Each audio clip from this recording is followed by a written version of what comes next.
Hello and welcome to DFS Coach Talk. It is Friday, February 12th, 2021. I am Andrew Hansen. Body is known as Coach, and he should be well rested today after that night off. Coach, how are you feeling today? I am ready to rumble here. I am fired up. I didn't know what to do last night. I was following your guys' lineups, and I played them as well and rooting for you. And everybody was getting rowdy in the Discord because you guys did terrific. So it was great to see you and Shane back together. Did you see the picture I posted in Discord? I did. It was the Step Brothers picture of those two guys. So yeah, you guys did great. So it was a fun day. We've got 11 games and then a busy weekend. So I'm stoked, rested, and ready to just smash. So let's do it. Yeah, that was fun. We gave out 5 lineups on FanDuel last night, and 4 of them cashed. And the clipboard was solid again on Draftkings. So let's follow it up here, get this weekend rolling. 11 games. We have 7 of the 22 teams involved in a back-to-back. Only 2 totals over 230, and a lot of news that we'll hit along the way. Starting with Minnesota and Charlotte, 7 o'clock Eastern. We've got D'Angelo Russell confirmed out, so we don't have to wait for that. Of course, we have the big cat back in the mix. He played 31 minutes in his first game back. Then on the Charlotte side, we do have some news with Devontae Graham questionable. So with a total here of 228 and Charlotte favored by 3.5, what are your thoughts here? Well, it's interesting. I mean, Rubio certainly comes into play as the first guy we'll mention today because he's going to get the majority of minutes at point guard.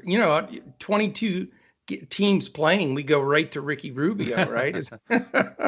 No, I'm not saying I'm going to play him, but if you need a value guy, he is the starting point guard with D'Angelo out, and he will control the ball. Obviously, though, with Cat back, I was shocked he played 31 minutes right out of the gate. I thought 22 to 25, would be the range. So, they had a day off, right? And now this is so I would expect he plays mid-30s. So is Cat in play? I would have to say he is for the very first time this year. But, man, that price is a punch in the gut. So don't know if you want to pay up there. But with D'Angelo Russell out and really, all the usage goes to Cat. I mean, Beasley gets a lot of it was forced on him because so many guys were out. Same thing with Edwards. But as crazy as it sounds, I think he's going to be super low owned because it's only a second game back. But I think Cat is in play here. He's in my pool. I think he's a strong consideration. If I'm in a GPP and I need a value guy, then I'd look at Rubio. On the other side with Charlotte, I need the news on Devontae Graham because, Ball and Rozier both have been absolutely terrific. And I think both of them are in play if Graham is out. If Graham plays even 25 minutes, it creates a little bit of difficulty because it definitely takes away when the three of them are splitting. And the prices, at least on Ball, are way up.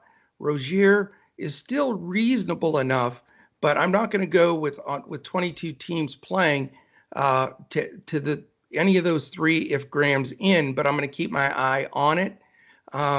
Gordon Hayward, certainly in play in this game. We haven't talked about him much lately. He's sort of taken a back seat to LaMelo, believe it or not.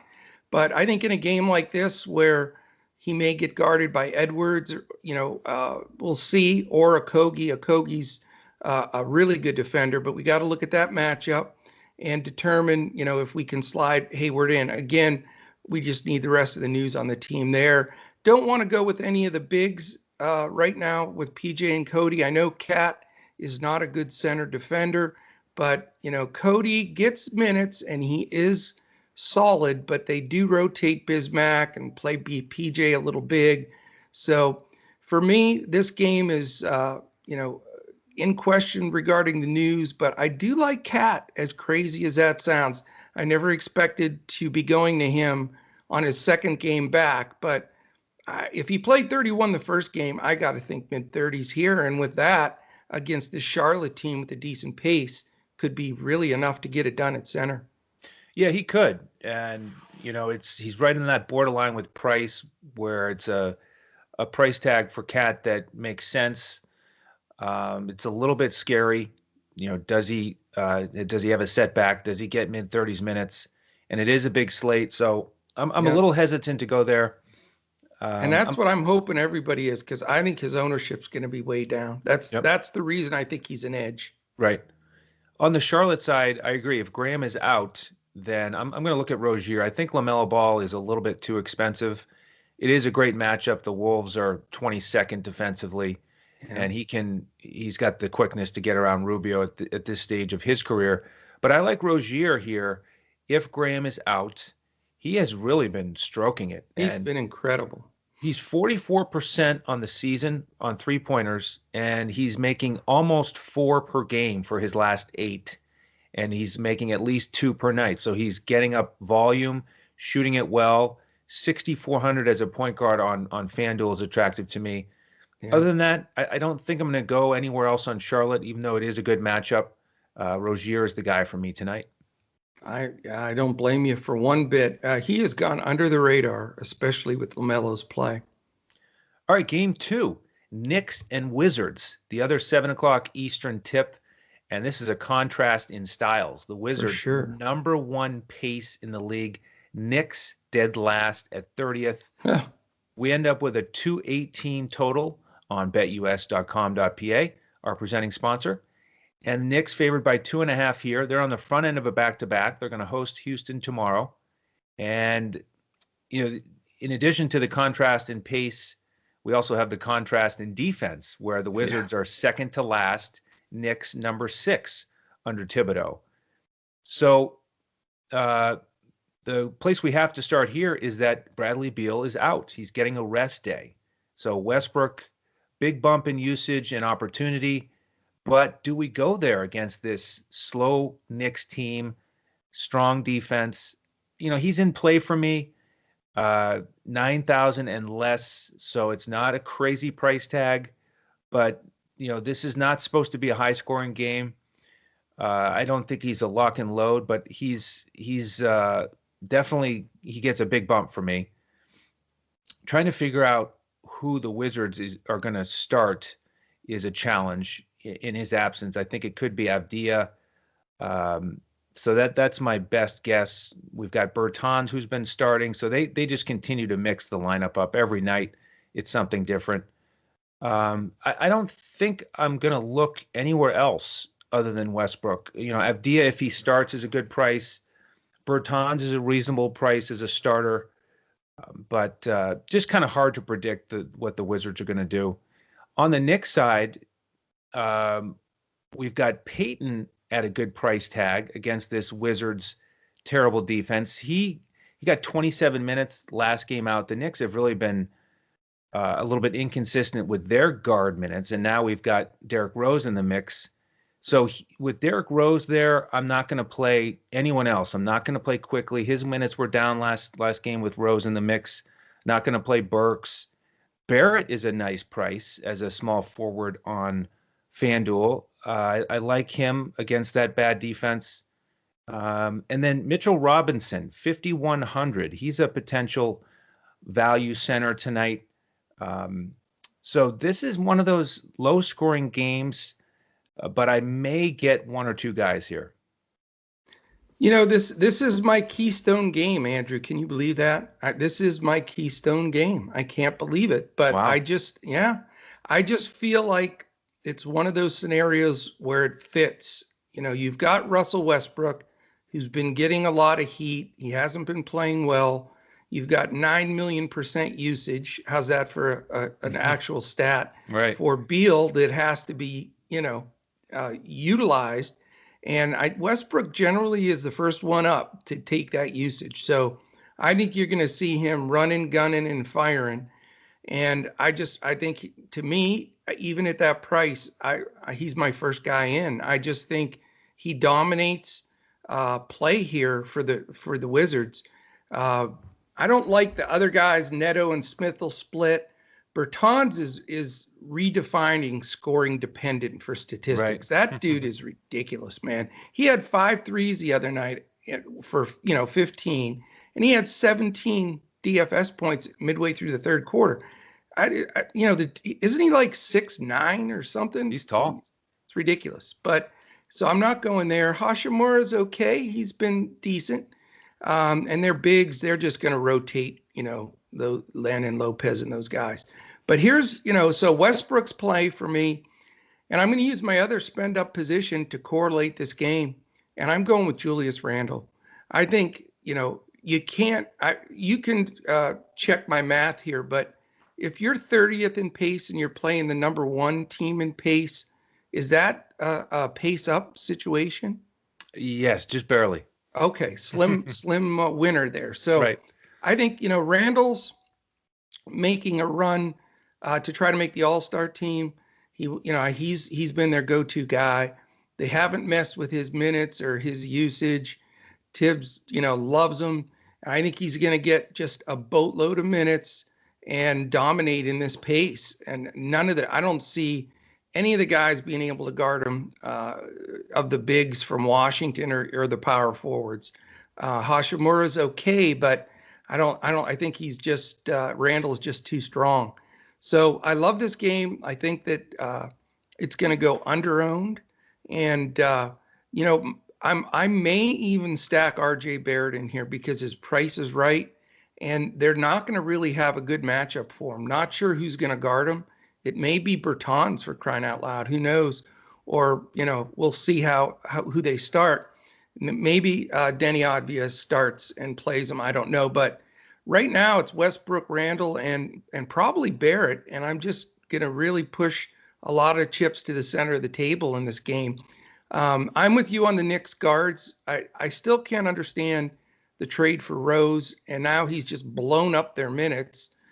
Peyton's still playing, and if he played real huge minutes against Westbrook, I at least respect Peyton's hustle on defense, but Rose can't guard him at all, and he's going to get decent minutes. Quickly can't guard him, and he's going to find minutes in there. So, I just don't like what he's done to blow up that backcourt. And I think if you watch the next couple of weeks, you'll see the Knicks slide down defensively, mainly because of Rose. I think it's going to change the perspective of their defensive flow and rotation and hurt them ultimately on that side of the ball. So again, a key game for me, not looking at any of the other ancillary guys. I don't think it's worth the risk to go anywhere but Westbrook. And I feel really good about Randall in this matchup. I think he's going to blow out a big game. So big one for Coach here. All right. Excellent. Game 3, we go to the 7:30 tip-offs. Spurs and Hawks, 225.5 total. Atlanta favored by 2. And this is sort of middle of the road for pace and offensive efficiency, defensive efficiency. We've got the Hawks on the front end of a back-to-back. They're going to host Indiana tomorrow, so they get to stay at home.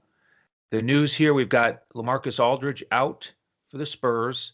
And with the Hawks, we still have Hunter and Rondo out. So what are your thoughts here? Well, like I've said all along, trying to roster Spurs, it makes you cuckoo for Cocoa Puffs, if you will. I mean, nothing's safe. You just never know. And it's so frustrating. And I mean, this is a good matchup for them against Atlanta. Atlanta's defense is improved. And, I don't know the rotations for sure with the Spurs and who they're going to lean on. DeRozan's always probably, and Murray, those two are safer plays, but there's just so much usage changes and rotation changes and matchup changes that Pop uses. I'm just not going to take a risk on any of the Spurs tonight. Just don't feel comfortable with it, and respect, especially that interior defense with Capella protecting the rim. On the Atlanta side, Trae Young is expensive. I really respect DeJounte Murray's defense. I think they'll dog him. They may double him some. Herter's price keeps drifting up a little bit, so not sure that he's the best play, but he is playing Super Bowl. I know he's one of your faves. With Hunter out, Reddish has just not gotten it done. I don't think he's really rosterable. And, with Collins and Capella both playing and getting decent minutes, it's just a little concerning for me that, Collins is going to play some of the center spots, so you're not going to get all the Capella run. And I just don't want to spend up. So I think this is a decent game and it's a rosterable game, but I'm just not going to go there. Yeah, there's a few targets I'm looking at with, a little bit of trepidation on the Spurs side, and it's a GPP option of Keldon Johnson because on FanDuel he's 5,200 as a small forward. So I like that. Yeah. He kind of disappeared for a couple games, much better the last time out. And, we don't have Hunter on the other side to defend him. So he's in play for me. You'd want to look at Pirtle with Lamarcus Aldridge out, but we saw in the last game with the Hawks, Capella, he didn't play much against Dallas. They went small, and Pop likes to go small in these last couple of years. So I could see Pirtle and Capella watching a lot from the sidelines. So I'm definitely not going to go to either one of those guys. It'll be Collins against Rudy Gay at center, basically. He's, in a big run in the second half. I agree.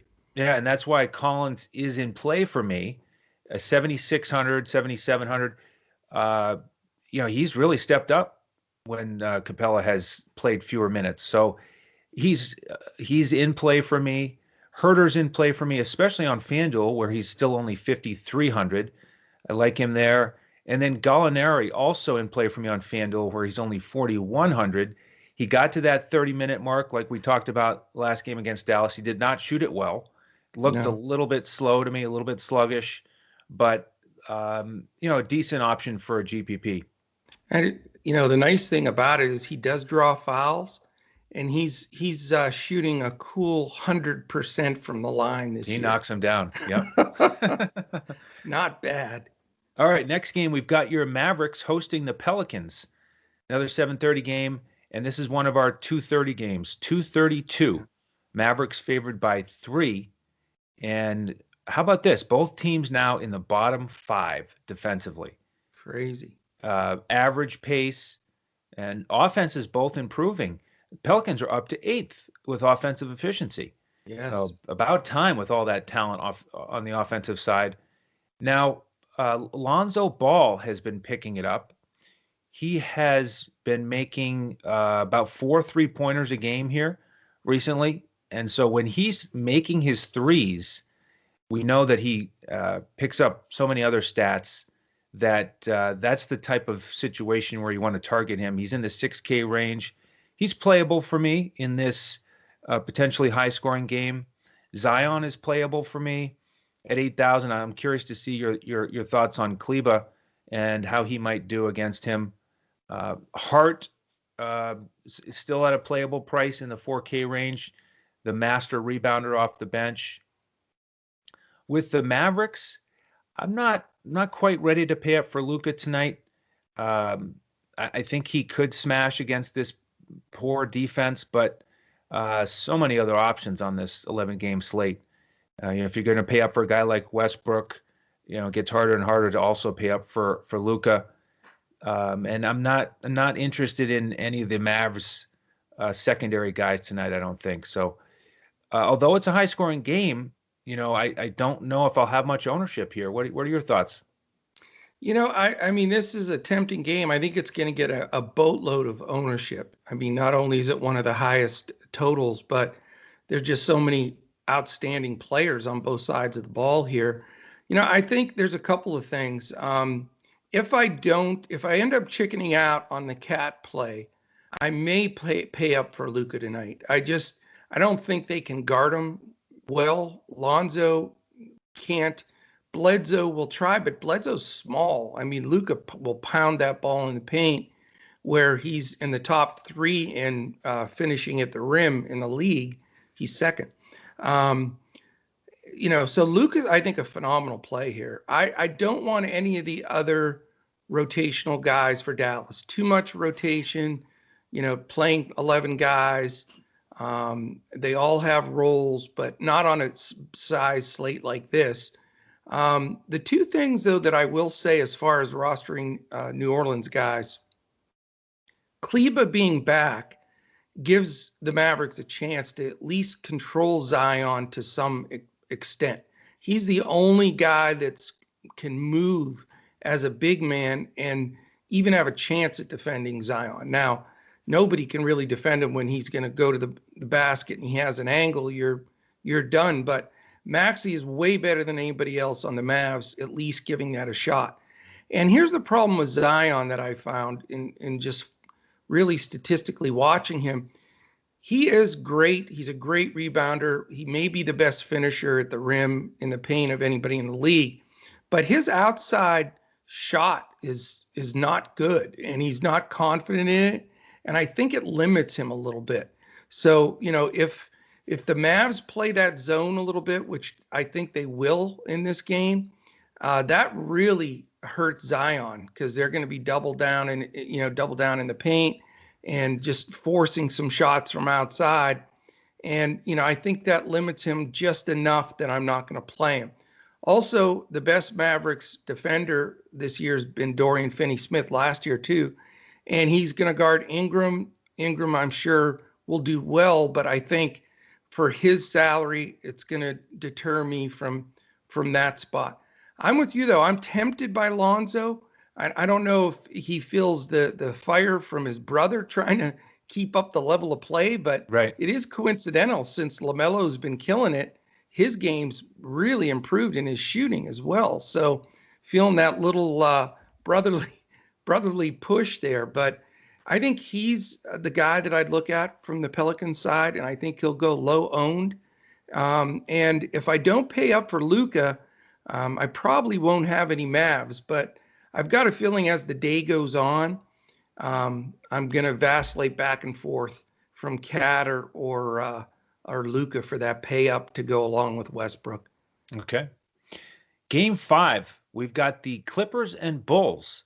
And this one's fun because it's the rematch. They played, okay, so get this. I started my research on this game, and it's a big one because it's the single game highlighted game on FanDuel for that single game series that we've been having a lot of fun with. By the way, great time to jump in as a member. Get a week membership so you can be with us for the rest of this contest. We've been giving out the single game lineups every night, having a great time with that. So I remembered that they had played, and I said, they just played recently. I know it was a high scoring game. So I pulled up the box score, and I could not believe that it was January 10th when they played that shootout. It's been more than a month. Time is just flying by. It is. I guess that's what happens when you just put your head down and grind through every NBA slate. Before you know it, it's been a month. But that was a 130 to 127 game. And tonight it's a 228.5 total. Clippers favored by 6.5. This one's in Chicago. And Paul George is out. And then on the Bulls side, Wendell Carter Jr. is doubtful. So, do you think this could be high scoring again? I mean, it certainly could be. I mean, this one is going to be interesting. You've got, I think you're going to get decent ownership here too. So it makes for a very, I think, close game at times here. I think it can stay close. And, just really impressed with the Bulls backcourt lately. They're just firing. I mean, obviously they broke the record with 17 threes between Levine and White, which has never been done. No two players from the same team have ever had 8 threes in a game until Kobe and Zach. Now, we talked about it a bit beforehand because we were trying to look at this game, focusing on that single game slate too. That's been a lot of fun, that little competition. I'm glad you threw that in there. And who's been on it? We've had a couple of members that have been really. Oh, well, Lanny last night, he put in over 100 in entry fees and came back with over 400 in profits from playing our lineup. So that was a lot of fun. And we got other members congratulating each other. So that's a terrific thing. I know it was MDN KY83. He was one of the guys touting this single competition and got everybody fired up. And there's one other guy. JP Davis. Yeah, JP Davis. That's who I was trying to think of. So shout out to those guys. It's the question here is, you know, Pat Bev played the last time, and Kobe still crushed. Zach did great. Without Paul George being able to guard Zach LaVine, that's makes Zach LaVine so tempting. But his price now is with the big boys. Yep. So you've got that's a huge commitment to make right there for a team that is improving, seems game by game defensively. So as you know, with some of the pay up opportunities that I'm trying to take advantage of earlier in the slate, I don't think I'm going to be able to pay up for LaVine. And I love him. I last week when he was still in that nice 8,000 range, I was roster him like a madman. But those high sevens for LaVine are long gone. Kobe, I like him, but they're playing Satoransky and Arcidiacono and a lot of guys. So I'm just concerned he's not going to get the full run that I think that he needs to get to roster him here. And then, Valentine, Patrick Williams has been solid, but we're talking about interior defense now of Kawhi, Nick Batum, who can still defend, and Serge Ibaka, who's a heck of a defender and shot blocker. So, I'm not going to go Bulls here as tough as it is and as well as they're playing because it's the Clippers. Now, I think a lot of people will buy up for Kawhi Leonard on the other side of the ball because of the usage with Paul George being out. And that's a reasonable decision. And Chicago is not the best defensive team. It's just, you've watched as well as I have. This team is different, a lot different this year than last year. Doc used to run just simple ISOs for Kawhi all the time, like crazy, almost like Toronto does with Siakam now. Clear the floor, give it to him. He's going to make a move, and the ball's going up. It's just that simple. They still do that a little bit with Kawhi, but he's not as ball dominant as he was even the last couple of seasons. So I think, they're getting other people involved, people off the bench. Kawhi is a terrific play. I'm not going to buy up for him, but if I was going to play a Clipper, that's the guy I'd look to force in there. Too much rotation, split minutes with the other guys for me to even think twice, even with George out. I know, Kennard or Jackson or Pat Bev or, Ibaka or any of those guys can step up, but just not with 22 teams playing. So this may be, unfortunately, a pass game for me, but I like it. And I wouldn't mind squeezing somebody in, but it's not looking like it right now. Okay, yeah. I'm saving some more of my money for this one on the main slate. Okay. LaVine is an option for me. He is expensive on both sites, but what a groove. I mean, in this matchup with Paul George out there, he scored 45 and added 7 rebounds and 7 assists. And then he had high 40s points again in this last game against New Orleans. So he's just on a tear right now. Kobe White is playable for me. He almost had a triple-double in this matchup with Pat Beverly out there. And, he was hot in that last game. So he has been streaky because there are a few games there where he disappeared. So he had I agree. 0 that one game, remember? Yeah, it's just surprising. Yeah. So I don't trust him as much also, but certainly more in play on this single game slate. Oh, for sure. And then with the Clippers, Kawhi makes a lot of sense. The other guy, though, that I will consider is Lou Williams, who has finally been more like Lou Williams with Paul George out, with his minutes, his production, 2 straight really strong games, decent price tag. And so I prefer him over this likely starters, Beverly and Jackson. He's more in that traditional 6-man role, come out and run the show. And Kennard and Mann have taken a bit of a back seat here recently. So Lou Williams in play for me. And just to finish that thought, again, if you want the single game lineups from us to become a member, just go to our website, dfscoachtalk.com. Sign up there for whichever length of time you'd like. And then we'll send you an email That'll get you into our Discord tonight, and we'll give out the lineups for the main slate about 20 to 30 minutes before tip-off, and then the single game lineups about 20 minutes before this game tips off at 8 o'clock Eastern. Who are you leaning towards for your captain tonight? I think it's got to be Kawhi or Levine, right? Yeah, those are the two leaders in the clubhouse. I actually haven't looked at the pricing yet for that. I've Ah, been focused on the pricing here for the main slate, but I this see. You afternoon don't want to share because it's a competition and I'm on the it is. leaderboard right by you. Yeah, we're up Okay. there. So, uh, yeah, and this could be a high-scoring game, and that does impact those standings because you get your three highest scores. So, Yeah, tonight's a big night. it is an important one. I'm excited for it. All right, Coach. The other 8 o'clock game tonight: Detroit at Boston. Both teams on a back-to-back. Detroit basketball. That's for Yeah, Shane. that's right. Um, they lost last night to Indiana at home, so now they head over to Boston. And the Celtics had a solid win against Toronto at home. Um, Only a 214 total here, as both teams are in the 20s in pace. Yeah. And Detroit 25th offensively, so they're really having trouble scoring the ball. And the Celtics are, 17th defensively. I think that number will increase and improve as we move forward here. Pistons only 25th defensively, so good opportunity for Boston to put up some points. The news here is that Mason Plumlee is questionable.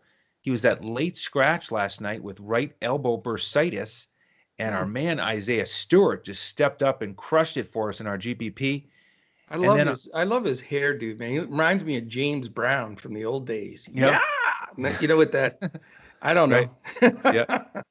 And then with the Celtics, we've got I'm labeling Kemba questionable as this is a back-to-back. Haven't heard any news yet.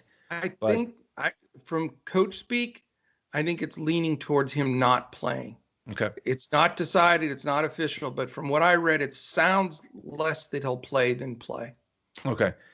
So for me, that news is important.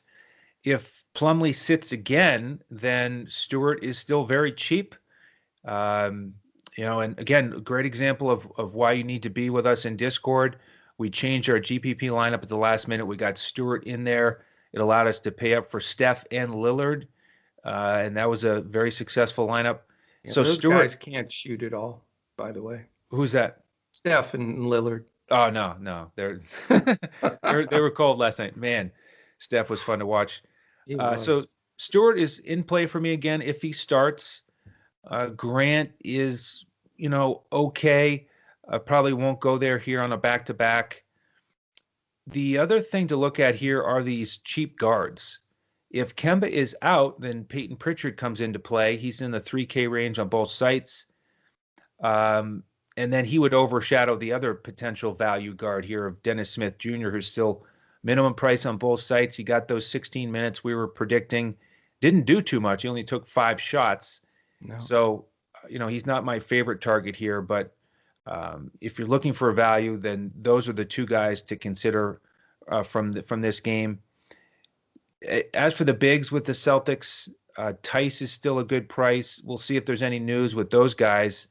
Wouldn't shock me if somebody like Tristan Thompson is out, which would make me a little bit more interested in Tice.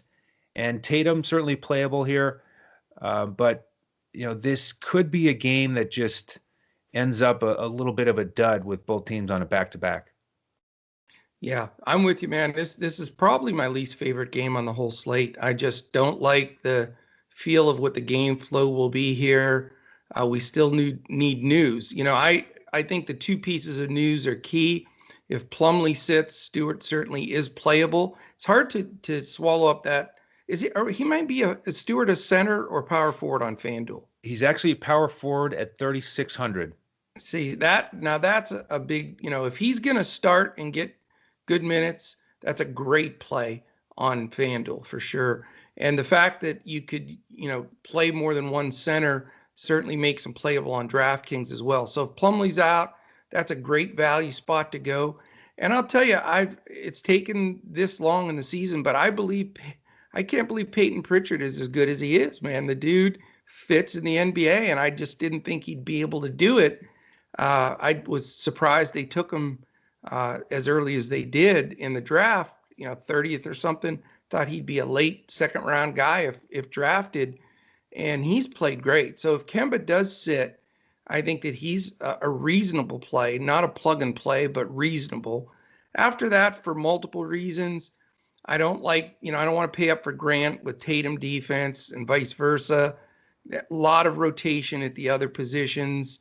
Um, you know, I just don't like the pace of this game, the feel of it. It's going to be mainly a pass unless I can grab two of those value plays in Pritchard and Mr. Stewart. All right, excellent. Let's transition to the 9 o'clock games. We've got Oklahoma City at Denver. Low total here, 222.5. Denver, the big favorites by 11.5. Yeah. A lot of absences still for OKC as Shea is out. Hill is still out. Maladon is out. Roby, questionable to get back into the mix. And then on the Denver side, we just have Dozier out. Now, this one, we've got Denver 27th in pace. OKC is quicker this year. They're 9th, but they're 28th in offensive efficiency. And Denver is surprisingly only 22nd defensively, but you'd figure they'd have more success tonight. I'm really not interested in this game, Coach. Is there anybody that you like? I mean, I've said this. Oklahoma City's 10-14, so that's 24 games, probably 22 games. I've said it looks like they could get blown out here. Right. And some of those they win, or else it's down to the wire. I don't know how they're doing it, but this certainly has, to me, the largest propensity to blow out. I mean, I know you're not supposed to really count on blowouts when you're building DFS because they have to get to that blowout. But, tell me about that when it's the fourth quarter, 6.5 minutes left, when everybody gets all those crunch time DFS points and the Joker and Murray and those guys are riding the pine, rooting on, the guys because it's a 25-point game. I think that this could blow out. It scares me enough. I don't see paying up for the Denver guys, particularly for that reason. Plus, Horford's a hell of a defender still as a veteran. He'll at least, you would think, keep the Joker to within reason. And then after that, they rotate some guys. They're getting some usage shifts with Porter getting a little bit more, et cetera. So I don't want any Denver guys. I'm past there. I have to say, if Roby sits, I know this sounds crazy, but Horford's actually not a bad play. I mean, his price is good. Statistically, he's played great. We've said this for the last week and a half since he came back from the birth of his child. He's been hot, and they're going to need him in this game if they stay close. I don't know if I'll have the courage to go there.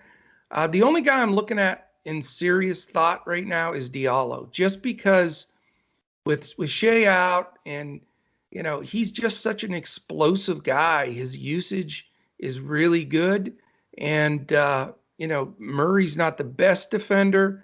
They may put Barton on him a little bit and rotate a few guys, but they're not the same defensively on the perimeter without Harris.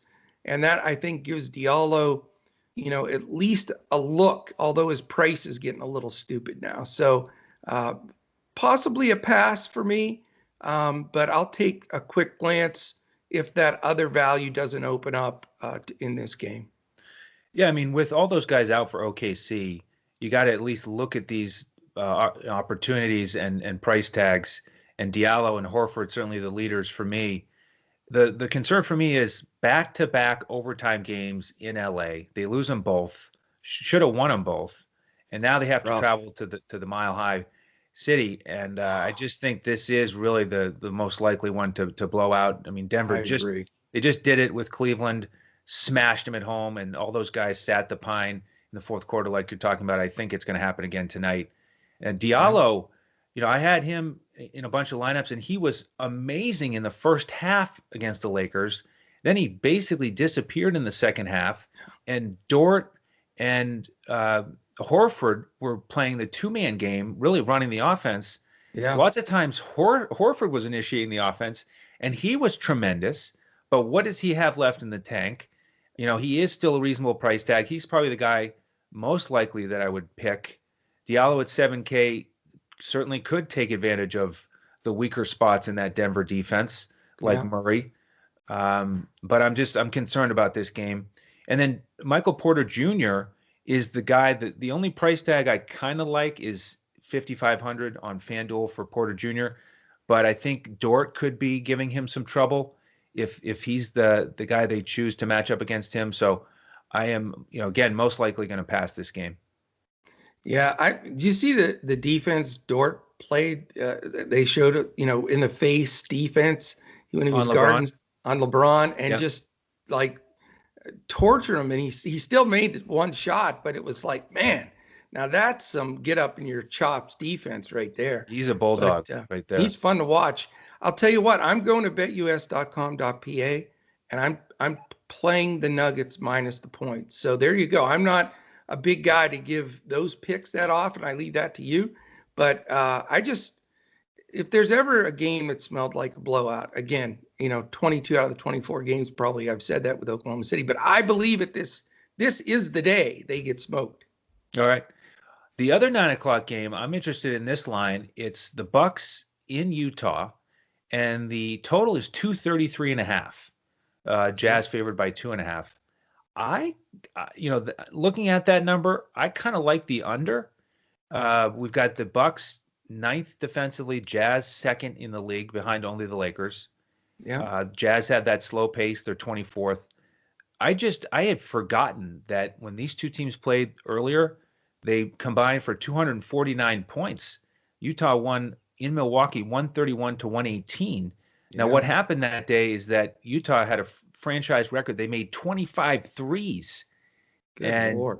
We can't expect that to happen again. So I still like the under here. I think the defenses are going to win out in the slow Jazz pace in Utah. They are great offensively. Bucks #1 in the NBA in offensive efficiency. Jazz #4. So I think that's the trade-off there. Big news here tonight. Drew Holiday still out for Milwaukee, and now Conley is out for the Jazz. And those two guys have a big impact on both sides. We've seen it with Middleton and Giannis the last two games. Middleton has had 2 straight double-doubles with assists. So he's handling the ball, playing very well. Giannis was absolutely dominant against Phoenix. It makes you wonder, why doesn't he just do that all the time? Yeah. He should be able to score over 40 every night with the way that he can get to the rim, with one dribble from half court. So, those guys are in play for me, but I do like Middleton more at only 8,000 on both sites. I think that's a real value. With the Jazz, Donovan Mitchell and Clarkson were both really good in this game against Milwaukee, and now they have Conley out. Yeah. Donovan's expensive at over 8,000, but your boy Clarkson only 4,700 on FanDuel. I think that's worth a look. And Joe Ingles, the other value play who you don't usually like as much, he's 4,900 on FanDuel. I think he's also worth a look. But even though I think this one could be an under game, I do think I'll probably have Middleton in most of my lineups and maybe one of the Utah guys. Yeah, this game is really a head scratcher. I would have predicted the number like at 228. So I'm usually not, 5-6 points off on that. So I agree with you. It seems like it should be, but it makes more sense that the teeth of the defense, other than Gobert for Utah, is Conley and Holiday. Those two guys, the point guards for these two teams, are just terrific on the ball defenders, and that starts the whole defense. So with them out and having to utilize secondary guys defensively, I think it really puts both of them at odds there. So I see why that number's higher, and it makes more sense. It does make you want to have coverage here, though, because if it is up and down, you're going to need some exposure. I'm just not in love with this game. I don't want to pay up for Giannis with Royce O'Neal defense and Utah trying to control the pace. I think, just not the place to go and spend up. Middleton's always solid, and he's certainly solid again today. Great cash guy because, pretty much what you're going to get. But I don't know. Utah's just can be so stonewall with some of their defensive schemes and doubling guys. And a lot of times, Coach Buttle will take Giannis out, let Middleton be the guy, then take Middleton out, let Giannis be the guy. And doing that when they stagger him, I think Utah has a better chance to double or get their better defender on them or have Gobert sink over and help out on those guys.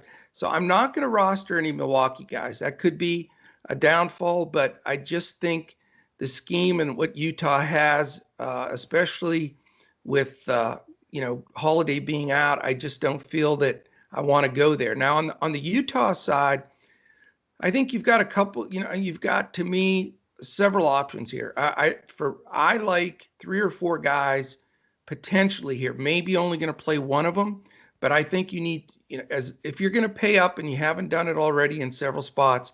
Mitchell has been absolutely terrific, and with Conley off the floor, his assist ratio goes way up. And he's handling the ball more. He's an incredible finisher at the end of games. So you can consider him. But again, he's up there in that upper echelon of pricing. The other guys, Clarkson, I'm a Clarkson truther. I'm like Herder with you. I don't know if I need to be this guy's agent or what, but Clarkson just fits for me. His price never goes out of the fours. He gets 35 minutes, and he's not afraid to shoot the ball at any second. So, I like a guy in that position, and I think, high ceiling and a pretty safe floor for a guy that comes off the bench, because he's going to have the ball, especially with Conley out, and he's going to take shots. Gobert's also a consideration here. I don't think people are going to think about him much, but Lopez has been struggling a little bit lately, and he's, a decent defender, but, Gobert's been such a monster on the glass. I think he can at least be considered because his price has stayed reasonable. But for me, if dominoes fall and some of my buy-up spots open up, Mitchell would be one of the candidates to jump up there. And certainly Clarkson is more than likely going to make my lineup as just a really good value play. And that's probably the only exposure I'm going to have. And I wish I had a little bit more, but 22 teams, That's right. All right, 3 games left. The 10 o'clock games. Memphis in LA to play the Lakers. Only a 219.5 total. Lakers favored by 7. Lakers, of course, number 1 in defense, and Memphis a respectable 11th.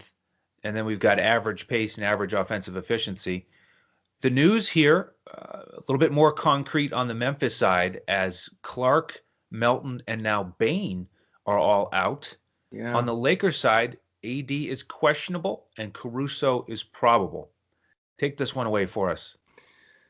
I hate to do this because the podcast is how we talk to all the people, not just our members, but I just need to know if Davis is playing. I don't know how to give good advice on this game, because if Davis plays, then the interior defense of the Lakers is just phenomenal. If he doesn't play, there is some potential there for a Joe Val or even a Kyle Anderson. He's a sneaky points guy when there's several other guys out. It's pretty cheap. So again, that's all dependent on the AD news. Other than that, though, I'm not comfortable paying up for LeBron in this game, as great as he is. Even if AD's out, he's at that price point. I just don't know, if he's going to be able to get 75, fantasy points. I don't really want 50 or 52 from him at that price. So, just not real comfortable spending up there. There's a lot of cheap guys from LA that people always try to jam in, and most of them never make value. I'm not even going to mention all of them, but I don't want to go there on this big of a slate. From the Memphis side, Ja is an exciting guy, and he can have a high ceiling, and his minutes have been good, but his price is a little prohibitive, but, he's the consideration. And then if Davis sits, like I say, Joe Val, Anderson, end up being guys that I would look at. So that's it. I'm not thrilled with this game, but I think there is potential dependent on the news. Yeah, I like Joe Val if AD is out. Definitely will be on my radar. With Melton and Bain out, I think, unfortunately, we need to mention Grayson Allen. I don't like his game, Yeah. but he's the guy who's going to benefit here. I figured he might still be in the 3K range, but both sites have adjusted to that news. He's in the 4K range, so Yeah. less of a value play. And by the way, just got confirmation from our boy JP Davis in main chat there that Kemba is out. Yeah. So I would certainly prefer Pritchard as a value play in that price range over a guy like Grayson He's going to Allen. be massively owned, Pritchard. Yeah. With the Lakers, I don't want to play anybody if AD is out there. And even if he sits, Schroeder and Kuzma are both priced up here on this slate, so I don't think I'm going to go there. I'm with you. All right, let's move over to Portland as Cleveland is coming to town to play the Trailblazers. 222 total. Portland favored by 3.5. And this is a game that I wish it were on a smaller slate and Portland wasn't on a back-to-back because they put a lot of energy into that win over Philly, right down to the wire with all their guys out there. And they've got this great matchup. Cleveland 19th defensively, and on the flip side, Portland is 28th defensively. So it's an opportunity for some offensive success here, but the Cavaliers are dead last in offensive efficiency. They're still 26th in pace. So I am just not thrilled about this one. It's all about Portland being on a back-to-back. Lillard and Trent could smash against this Cleveland backcourt, but their prices are pretty hefty. So I this is one of those, duck and cover situations where I just hope they don't absolutely smash. With Cleveland, Jared Allen is the guy that I would consider the most, 6,000 and under. If he starts, I like his opportunity. And then Garland and Sexton, they are reasonable prices. You could go with one of those guys as a one-off. So I guess most likely it's Allen for me and a pass. You took the words right out of my mouth. I mean, normally in a regular situation, even with 1 day's rest, I'd be stacking Portland, probably 3 guys. I could see myself in a regular situation going Lillard, Trent, and Cantor in this game without even thinking twice. But you know what? I watched that game last night, as a lot of people did. They gave a lot of energy. Cantor got a smack in the face. He's bleeding everywhere. He gutted it out. Lillard started getting tired. He had a bad second half shooting the ball. I mean, his legs, I think, are getting there. It's catching up to him. I believe this is 3 and 4 days for them.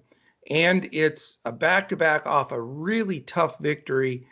As much as Lillard is like beyond reason good, I just got to think he's a little tired this game. And I think the coach will see it, maybe not give him as many minutes, let Simons run the point a little bit, and not play him the 35 plus minutes like he's been playing every game since McCollum's been out.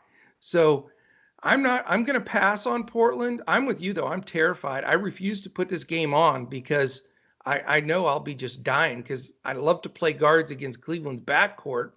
And so it's so tempting, but I'm just not going to do it. I think that the legs, the coach rotation, being smart in this game is there. I'm so sick of Cleveland trying to figure out their bigs and what they're doing. And I just don't want any part of that either. So this is going to be just a flat pass game for me. And I hope this game just sucks and just gets by and gets over. All right. Well, there's one other game. Maybe we'll watch that one and have some exposure here. It's Orlando against Sacramento. Yep. Sacramento dead last defensively, and Orlando's only 20th. Yep. We do have Orlando with tired legs and a 20th pace coming in off the loss against Golden State, 111-105. And that was an entertaining game because of all the guys who are out. We may have a similar situation tonight. We've got all these guys questionable. Cole Anthony, Frank Mason, Michael Carter-Williams, and Fournier. And then Aminu's doubtful. So we could have a very short rotation again. Everybody's healthy for Sacramento. So assuming those guys are out again, will you have one spot or 2 left in your roster here? Well, I'm not going to give any players in this game, and I'll make it fast. It all depends on who's in and who's out. I'm going to build my lineup with a few of these guys. And if I have to rotate off of them, if people are in or out because it's the late game and we don't get the news, I will be able to shift over to some Portland or Cleveland guys if I need to. So I'm going to leave at least 2 spots open, if you will, to see if Anthony or Fournier or who in that rotation plays, because that's going to determine how I finish up my lineup. And that's why you've got to be in touch with us on Discord. Check us out. Become a member, dfscoachtalk.com. Keep an eye on this news, because it's going to be pivots that I think take down this slate with these last 2 games based on the Orlando news. You may get some phenomenal value that opens up if Anthony and Fournier are out. If Michael Carter-Williams is back, whoever the case may be, you got to look at that whole rotation there, see what the final news is, see if there's any minutes restrictions, and then shuffle in those last couple of guys. So I think this is a key game. I'm going to have a few spots open, but it's yet to be determined based on the news. Yeah, for me, the value on Orlando, the guys who are going to be popular and are worth considering, Ross coming off the bench. He's under 5,000 on FanDuel. He really ran the show yesterday. Ennis, mid 4K range. He's been playing excellent ball here lately, but I don't really trust his performance on back-to-backs recently, and he played heavy minutes. Birch is a value on DraftKings, potentially. But I'm more interested in the Sacramento guys. Fox is in a great spot here, right around 9,000. I think he's playable on both sites, could dominate this game. And then Bagley finally got 29 minutes, and he's under 5K. So, here's an opportunity for him, I think, to really pay off value. You gotta be a little bit nervous. Will he get the 30 minutes again? But I love that price tag. And Heald is also in play for me on FanDuel at 5,900. So I'm going to try to most likely have 1 or 2 spots for this game because I think Sacramento could really take advantage here and put up some big numbers. Yeah, I definitely want exposure to that game as well. All right. Well, that is our 11-game slate. It's in the books. Thank you all for joining us. Reach out to us if you have any questions or if you want to join. We are at DFS Coach Talk on Twitter. The coach is at JOESARVADI. I am at Language Olympic. Shane is at DET Sports Shane. Coach, any final thoughts here? Let's crush it tonight. I'm ready. Excellent. All right. Thank you again for your support. Hit that like button on YouTube and subscribe if you haven't already. And then we'll see you again this weekend as we look to crush it in DFS.